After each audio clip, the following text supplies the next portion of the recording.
To je na Slavonskoj tamo gdje su tepisi, jel? Ljudi.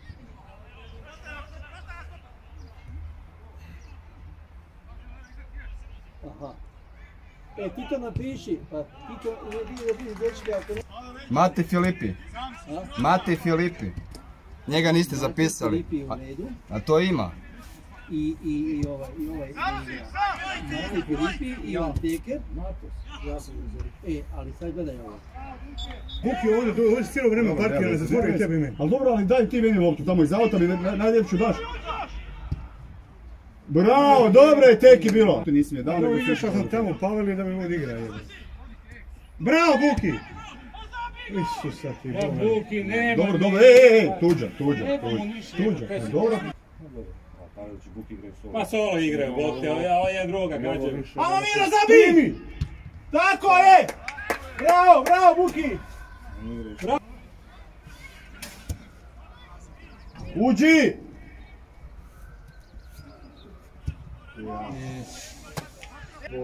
Tu je se oviva, lupaju poluprofesionalci. Opa. Matus! Bravo! Pa digni je. Dobro je ako se vrati. Bravo Matus, bravo Džiga!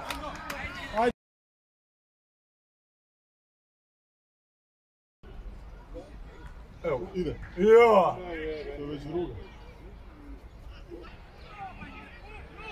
Dobro. Sad povrat. Dobro. Da opet pauza. Koliko? A ti da opet. Samo igraj. Igraj, neka te igra. Evo. Isus. Bravo. Kako krila ima više?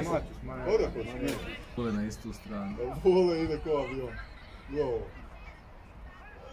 Jo! Bravo. Evo, drago mi je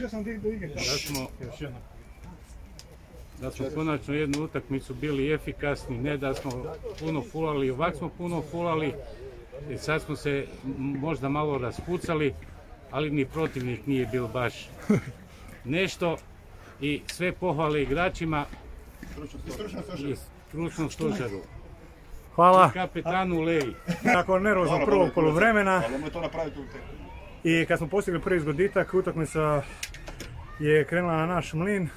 Dubrava je pala sa snagom, a naš vezni red je napokon proigrao i napad zabio koji zgoditak. Ovim putem bih htio pohvaliti vezni red i obranu i našeg dugovječnog trenera, izbornika Branku Tuđu.